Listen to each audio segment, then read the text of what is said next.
Salam əziz Adalya Hub izləyiciləri, yenidən biz sizlərləyik. Artıq 3 aylıq fasilədən sonra biz silsilə verilişlərimizi sizin üçün hazırlayırıq və bir-birindən gözəl, bir-birindən maraqlı qonaqlarımız var. Bugünkü qonağımız isə Günay Nəbi. Günay xanım, biz sizi necə təqdim eləsək sizin xoşunuza gələrdi? Ümumiyyətlə Günay Nəbi kimdir? Dilşad xanım, çox təşəkkür edirəm dəvətiniz üçün. Öncəliklə bu suala əslində bir tək kəlmə ilə cavab vermək biraz çətindir. Mənim həyatım əslində biraz planlı karyera yolu, biraz da təyyarədə verilmiş ani qərarlar toplusudur. Nə maraqlı. Mən beynəlxalq münasibətlər, diplomatik kommunikasiya və biznes platformaların qurulması sahəsində fəaliyyət göstərirəm. Beynəlxalq münasibətlər üzrə magistr, MBA üzrə doktora pilləsini tamamlamışam. Amma lakin mənim təcrübələrim universitet auditoriyalarından keçməyib. Ən böyük təcrübələrimi elə məhz beynəlxalq platformalar, biznes platformalarda müxtəlif fərqli kültürlər arasında qazanmışam, öyrənmişəm. Bəlli bir dönəm sonra Afrika diplomasiyası və Afrika bazarı həyatımın ən önəmli hissəsinə çevrildi. Və insanlar Afrikanı uzaqdan analiz edərkən mən özümü bu Afrika İhracat Forumunun tam ortasında buldum. Yəni Afrikanı mən səninlə sevdim deyə bilərəm. İnsanların gözündən öyrəndim. Diplomatik toplantılarda, səfirlik görüşmələrində və bəzən də diplomatik hausların içərisində öyrəndim. Dostlarım mənə bəzən Jane Bond deyirlər. Əslində pis səslənmir. Amma mənim versiyamda silah yox. Mənim versiyamda networking, diplomasiya və sonsuz WhatsApp mesajları var. Qısacası desəm, mən hələ də öyrənən, özümü gəlişdirən, hələ də insanlara inanan biriyəm. Bəs öz sahəniz üzrə hər hansı bir işlər icra edirsiniz, yoxsa ümumiyyətlə fərqli? Əlbəttə. Müxtəlif ölkələrin səfirlikləri ilə, əsas da Afrika ölkələrinin səfirlikləri ilə iş insanları və şirkətlər arasında əlaqələr qururam, onları beynəlxalq forumlara dəvət edirəm, B2B-lər düzənləyirəm. Mənim işim biraz diplomatiya, biraz psixologiya, biraz da krizisin idarəçiliyidir. Çünki bəzən əsas layihəni yox, fərqli xarakterli insanları idarə etmək lazım gəlir. O yüzdən yəni təbii ki, yəni insan psixologiyasını bilmədən sizin işləriniz elədir ki, tam insanlarla işləyirsiniz. Ünsiyyət bacarıqlarınız çox yüksək dərəcədə olmalıdır və o insanların psixologiyasını bilmədən siz onlarla düzgün ünsiyyət formalaşdıra da bilməzsiniz və bu qədər əlaqəni, bu qədər şəbəkəni də yarada bilməzsiniz. Yəqin ki, bu sizdə çox güclüdür ki, artıq bunu etiraf eləməyə siz təvazökarlıq eləsəniz də mən onu sizin üçün deyim ki, siz bunu bacarırsınız və çox gözəl bacarırsınız. Bəli. Deməli, mən bildiyim qədər siz eyni zamanda xarici əlaqələr qurub hər hansı bir markaların ixracatı ilə də məşğulsunuz və bunları həyata keçirirsiniz. Bu işin çətin tərəfləri varmı ümumiyyətlə? Əlbəttə ki, var. Hər bir çətinlik var. Hər bir ölkənin öz mədəniyyəti, öz yanaşması və öz diplomatik dili var. Bəzən bir yes əslində bir maybe, bir maybe əslində nəzakətli bir no olur. O yüzden düzgün qurulan səmimiyyət və hörmət əslində beynəlxalq münasibətlərdə ən güclü dildir. Bəs Günay xanım, sizin iş prinsipiniz nədən ibarətdir? Mənim üçün önəmlisi olan etibar. Mənim üçün deyil. Ümumiyyətlə prinsip sordunuz. Ən önəmli prinsiplərdən biri güvən qazanmaqdır, etibar qazanmaqdır. Çünki diplomasiyada vizit kartdan öncə verdiyin söz işləyir. Və eşidəndə ki, sən haqqında Günay bu işi məsuliyyətlə görür duyduğunda Düşünürəm ki, bu mənim ən böyük qazandığım kapitaldır. Mənə də elə gəlir ki, elədir Günay həqiqətən də. Yəni sizin bu gözəl ünsiyyətiniz nəticəsində, sizin o güvənliyiniz nəticəsində sizə inanan insanlar və ən gözəli odur ki, hətta sənin dostlarını belə sənin yanında görürlərsə, onlara da inanırlar. Niyə? Çünki sizə inanırlar. Təşəkkür edirəm. Günay xanım, sizə görə bir xanımın uğura gedən yolu nədən başlayır? Özünə inanmaqdan başlayır. Çünki cəmiyyət əvvəlcədən qadına sən bacarmazsan deyir. Və qadın sonuçta ayağa qalxıb özünü göstərəndə, bacaranda məncə bu ən gözəl cavab olur. O zaman da deyirlər ki, biz bilirdik ki, sən bacaracaqsan. Yəni adətən elə olur. Sən bacarmazsan deyirlər və bacardıqdan sonra deyirlər ki, biz bilirdik ki, sən onsuz da ki, bacaracaqsan. Bəs yaxşı, Günay xanım, siz bir qadın olaraq özünüzü güclü ya xoşbəxt hiss edirsiniz? Özümü mən bir əslində güclü sözünü sevmirəm. Xoşbəxt sözünü daha çox sevirəm. Özümlə barışda olan bir qadınam deyərdim. Nə gözəl. Bəs siz nəyə yox deyə bilirsiniz? Özünü kiçiltməyə yox deyə bilirəm. Saxta insanlara yox deyə bilirəm. Və sən qadınsan, sən bacarmazsan cümləsinə yox deyə bilirəm. Çünki həyat bunu göstərdi ki, qadın istərsə həm masa qurur, həm də o masalarda qərar verir. Verici olur. Deyirlər ki, hər uğurlu kişinin arxasında bir qadın dayanır. Bəs bunun əksi də doğrudurmu? Düşünürəm ki, hər uğurlu qadının yanında onun enerjisini aşağı çəkməyən, ona dəstək olan bir tərəfdaş lazımdır. Lazımdır. Bəs hər zaman bu belə olurmu? Maalesef hər zaman belə olmur, amma olsa nə gözəl olur. Belə bir deyim də var. Yatsam yuxuma girməzdi. Günay yatsa nə yuxusuna girməzdi? Yatsam bir gün Afrika qıtası ilə bu qədər yaxından təmasda olmağım yuxuma girməzdi. Afrika sevgisi, sevdası Günayın. Bu qədər, yəni gerçəkdən yuxuma girməzdi. Afrika diplomasiyası ilə bu qədər yaxın təmas qurmağım yuxuma girməzdi. Amma həyat sürprizlərlə doludur və bəzən sürprizlər plansız şəkildə gəlir. Bu da həyatın ən gözəl tərəfidir. Məncə də sürprizin elə adından da göründüyü kimi sürpriz onu bilmədən həyatına gələndə daha gözəl olur və əsl sürpriz də onda olur. Doğru. Bəs Günay necə dostdur? Onu Günayın dostlarından sormamız lazım. Mən bir dost kimi deyə bilərəm ki, Günay çox möhtəşəm bir dostdur. Çox möhtəşəm bir dostdur. Üzünün gözəlliyi qədər qəlbinin gözəlliyi var. Mən onu deyə bilərəm. Gözəl gözlərlə baxırsan, dəyərləndirirsən. Evet. Təşəkkür edirəm. Hazırda öz sahənizdə uğur qazanan xanımlardansınız. Bu uğurun sirrini nəyə borclusunuz? Səbir, intizam və düzgün münasibətlərə. Bəli, mən o düzgün münasibətləri həqiqətən də dönə-dönə vurğulayıram. O sizdə çox gözəldir və çox bəyənirəm o münasibətinizi. Günay xanımın həyatı bir hekayə olsaydı və yaxud da ki bir roman olsaydı, onu kitaba almalı olsaydı, o kitabın, o romanın adı nə olardı? Mücadilə. Sonsuz mücadilə. Bütün bu uğurlarla yanaşı, həm təhsilinizdə, həm işinizdə, yəni bir xanımın, hətta bir bəyin, biz xanımları, bəyləri əslində gender balans olaraq bir ayrım eləmirik, amma xanımlar daha incə məxluqdular, daha zərifdilər, daha necə deyim, daha həssasdılar, daha emosionaldılar və nə qədər desək də kişilər onlardan daha güclüdülər. Amma bir xanım olaraq siz artıq 14 ildir ki, səhv eləmirəmsə, başqa ölkədə, Türkiyədə yaşayırsınız və eyni zamanda beynəlxalq əlaqələr olduğu üçün beynəlxalq insanlarla beynəlxalq işlər görürsüz.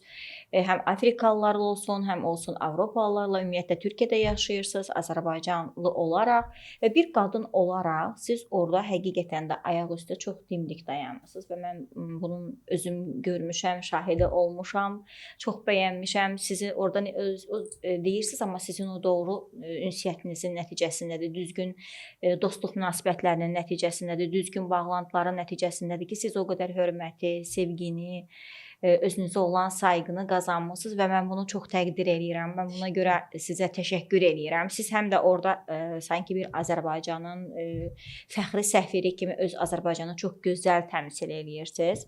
Mən buna görə də sizə təşəkkür eləyirəm. Və bir xanım olaraq siz nə qədər təvazökar davransanız da, yəni burada çox mən demək istəməsəniz də, amma onu deməlisiniz. Məncə deməlisiniz. Çünki siz çox iş bacarmısınız. Bir xanım olaraq, yəni həddindən artıq çox iş bacarmısınız və bu bacardıqlarınızı, bu elədiklərinizi çox pərdə arxasında saxlamısınız. Mən deyərdim ki, ilk dəfə Afrika sevgisini sizdən gördüm. Afrikada ümumiyyətlə o insanların necə olduğunu, varlığını mən sizdən öyrəndim. Doğru, mən özüm də sonra Afrikaya səfər eləsəm də və onun həqiqət olduğunu görsəm də, amma o sevgini mən sizdə gördüm və bəlkə də o qığılcımlar da sizdən yarandı. Ona belə və çox insanların həyatına toxunursunuz. Hətta mənə elə gəlir ki, bu proqramı izləyən, bu verilişi izləyən bir neçə xanımın da həyatına toxunacaqsınız. Biraz, çox deyil, biraz o 14 illik həyatdan kiçik bir şeylər danışa bilərsinizmi bizə? Siz necə oldu ki, Türkiyədə qalmaq qərarına gəldiniz? Necə oldu ki, bu işlərə başlamaq qərarına gəldiniz? Bəzən olur ki, elə işlər onlar ehtiyacdan yaranır. Bəzən işlər olur ki, təsadüfdən yaranır, amma bəzi işlər olur ki, öz axarında planlı gəlir. Bəs bu necə oldu sizdə? Az öncə, yəni intervyumun başında vurğuladım ki, mənim həyatım təyyarədə verilmiş ani bir qərar toplusudur demişdim. Əslində mənim gəncliyim bir qismi Siz indi gəncsiniz. Təşəkkür edirəm. Bir qismi başqa sistemdə, yəni uşaqlıq dönəmi başqa sistemə denk gəlir. Gənclik dönəmim yeni Avropa inteqrasiya, modern Azərbaycanın, yəni Avropa projelərinə inteqrasiya dönəminə denk gəlir. O yüzden mən özümü tanıdığım, bildim biləli hər zaman müxtəlif fərqli kültürlərin təmsilçiləri, yəni insanlarından bir arada olmuşam. Yəni hər zaman müxtəlif layihələrdə, layihələrdə, Avropa Birliyi layihələrində iştirak eləmişəm və Avropada 2 il yarım bir layihədə çalışmışam. Türkiyə gəlməm təsadüfən deməyim də, əslində bir projem bitdikdən sonra bir təklif aldım. O təklifi də uçaqda qərar verdim. Yəni planlamadan Türkiyəyə getdim və elə oldu ki, 14 ilə yaxın artıq orada yaşayıram və orada fəaliyyət göstərirəm. Getdiyim dönəmdə də təhsilimi də, yəni o zaman magistraturamı bitirmişdim. İllərim boşuna getməsin deyə doktorantura pilləsinə, doktorantura proqramına başvurdum. Qazandım. Qazi Universitetindən İşlətmə Yönetimi Orqanizasiyanından məzunam. Doktoramı 2021 ilində bitirdim, savundum. Sadəcə biraz çox hiperaktiv bir özəlliyim olduğu üçün mən bir yerdə çox, yəni əslində mən özümü akademisyen olaraq da sınaya bilərəm, amma mən tərcihim daha çox şirkətlərlə, uluslararası şirkətlərlə özümü tanıtmaq, orada fəaliyyət göstərmək oldu. Afrika sevdam əslində Afrika İhracat Forumunun kurucusu Utku Bengisu'dan, onu özümüzə bir rol modeli olaraq seçdiyimiz üçün o dönəmlər onunla işbirliyimlə başladı. Onu yəni uzun zaman izləyirdim və özümü bu işdə görmək istədim. Öz güclü tərəflərimi mən də bu platformada kəşf etmək istədim və sonuçta onların diplomatik ilişkilər koordinatorluğunu mənə həvalə olundu və artıq uzun illərdir ki, bərabər bu forum, hər forumdan foruma mən onlarla Ankara'da yerləşən tüm Afrika böyük elçilikləri ilə WCI forumun diplomatik ilişkilərini yönləndirirəm, yönətirəm ilişkilərini. Yəni Afrika sevdam əslində burdan başladı və gördüm ki, mənim güclü yönlərim insanlarla ünsiyyət, diplomatik, biraz da uluslararası ilişkilər məzunu olduğum üçün bu sahədə özümü göstərdim və düşünürəm ki, bir güvən qazandım. Yəni Ankarada olan tüm böyük elçiliklərlə birbaşa təmas qururam, güvən qazanmışam. Bu ixracat məsələlərində, ümumiyyətlə ixracat işlərində siz bəzi türk markalarının təmsilçiliyini də eləyirsiniz. Bunlardan da bildiyim qədər ən çox bəyəndiyiniz və bildiyiniz o kosmetik vasitələrdir ki, daha doğrusu üz baxım vasitələridir, saç baxım vasitələridir, bədən baxım vasitələridir, onlardır. Bunlar haqqında biraz danışmaq istəyərsinizmi? Əslində bizim bu Afrika ixracat fuarımız bu bir platformadır və bu platforma ildə 2 dəfə Türkiyədə, İstanbulda, onun dışında Afrikanın fərqli ölkələrində il boyunca, yəni düzənlənir. Bu platformada əsas amac orta və kiçik biznesə dəstək olmaqdır. Və bildiyiniz kimi bu platformada Türk iş adamlarından Afrika iş adamlarını bir araya gətirərək onların aralarında görüşmələr düzənləyirik və onların ixracatlarına dəstək oluruq. Elə bunlardan biri də çox sevdiyim Minerva 108 kosmetik ürətən firmadır. Onlarla bir işbirliyində bulunuram şimdi. Hal-hazırda çalışdığım şirkətlərdən biri Minerva 108 kosmetik firmasıdır. Əslində bu firma haqqında çox danışmaq istəyərdim. Çünki gerçəkdən firmanın çox həm deməli %100 vegan olması, çevrə dostu olması və bir kullanımda bəzi sorunları çözə biləcək kapasitesi olması, ürünlərin keyfiyyəti çox xoşuma gəldi ki, özüm də bunun istifadəçisiyəm. Ona görə bu firma ilə əməkdaşlıq eləmək qərarına gəldim və ona qurduğum networklar vasitəsilə onun ürününü də o tanıtımına dəstək olmaq istəyirəm və bərabər bir yol aldıq bu ürünlərin tanıtımından ilgili. Çox böyük məmnuniyyətlə biz də bir qadın platforması olaraq ümumiyyətlə, yəni baxımlı qadınlarımız Azərbaycanda çoxdur bilirsiniz və çox Azərbaycan xanımları çox məmnun olar ki, elə bir gözəl, keyfiyyətli məhsul Azərbaycana gələr və ondan Azərbaycanda istifadə eləyərlər. Əziz xanımlar, o məhsullardan mən də istifadə eləmişəm. Həqiqətən çox qəşəngdir və çox bəyənmişəm. Hətta 2 gün ərzində mənim üzümdə sivilcələr var idi ki, belə bir kullanımda çözüm. Onlar çıxdı və çox bəyəndim. Həqiqətən çox bəyəndim. O adamın sifətini, o uşaqların üzü necə pambıq kimi olur və elə səviyyəyə gətirir. Doğrudan da ki, keyfiyyətinə söz ola bilməz və mən əminəm ki, Günay xanım, bu sizin sayənizdə, sizin təmsilçiliyinizlə bu markada istədiyi yerə gəlib çatacaq və dünyanın hər yerində tanınacaq və mən bildiyim qədər bu təkcə Türkiyədə deyil, Avropaya, başqa ölkələrə də satışını təmin eləyirlər və orada da artıq tanınır. Doğru. EUTrade var. Yəni EUTrade-də bərabər biz müxtəlif layihələr gerçəkləşdiririk və şirkətləri necə Afrika bazarı ilə tanışdırdığım kimi eyni zamanda onları EUTrade Business Club'la da tanışdırıram. Onların ixracatlarına dəstək oluram. Mən bu sahəyə gələrkən ağlıma gəlməzdi ki, bu fikri öz fikrinizlə tamamlayın. Mən bu sahəyə gələndə ağlıma gəlməzdi ki, bir gün mən belə fərqli yəni forum, mənim həyatım hava limanlarında, fərqli forumlarda və fərqli insanların əhatəsində olacaq. Əsas da maraqlısı odur ki, bu qədər diplomatik ciddiyyətin içində mən içimdəki sadə və emosional Günayı qoruyub saxlaya bilmişəm. Nə gözəl.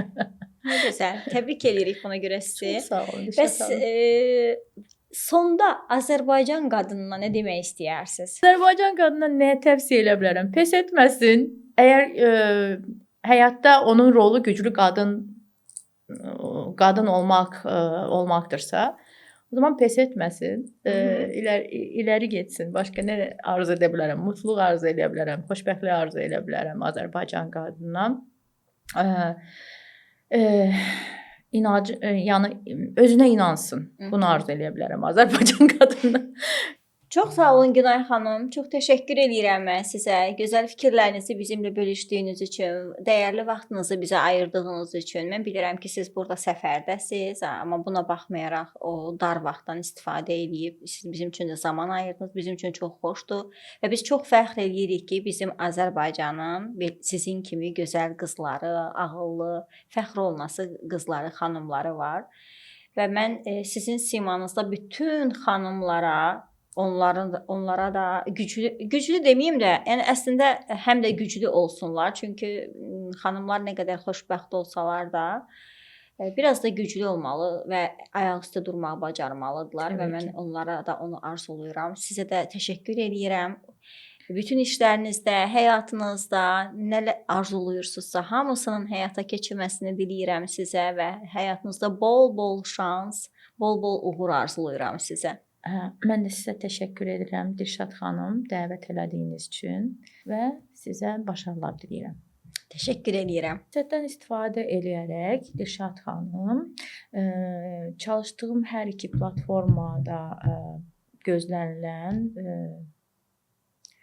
oktyabr ayında, ekim ayında İstanbulda 15-ci dəfə düzənləyəcəyimizdə bu yüksək foruma Azərbaycan sahibkarlarını dəvət etmək istəyirəm. Onun ardında noyabr ayında Viyanada düzənləyəcəyimiz akıllı şəhərlər, akıllı ticarət fuarına da yenə Azərbaycan istehsalçılarını, iş adamlarını dəvət etmək istəyirəm sizin vasitənizlə. Əziz izləyicilərimiz, bəli, bugün bizim qonağımız Günay Nəbi idi. Günay xanım özünü təqdim elədi. Onun kim olması haqqında, təhsili haqqında, işləri haqqında və mən inanıram ki, bu veriliş də sizin üçün bir motivasiya mənbəyi oldu və siz öz istəklərinizi Günay xanıma, bizə fərqi yoxdur, öz istəklərinizi, iradlarınızı, təkliflərinizi və yaxud da ki, sevgi dolu sözlərinizi rəylərdə qeyd eləyə bilərsiniz və biz sizin bütün yazdıqlarınızı nəzərə alacağıq. Yenə də yenidən gözəl qonaqlarla görüşmək ümidi ilə sağ olun.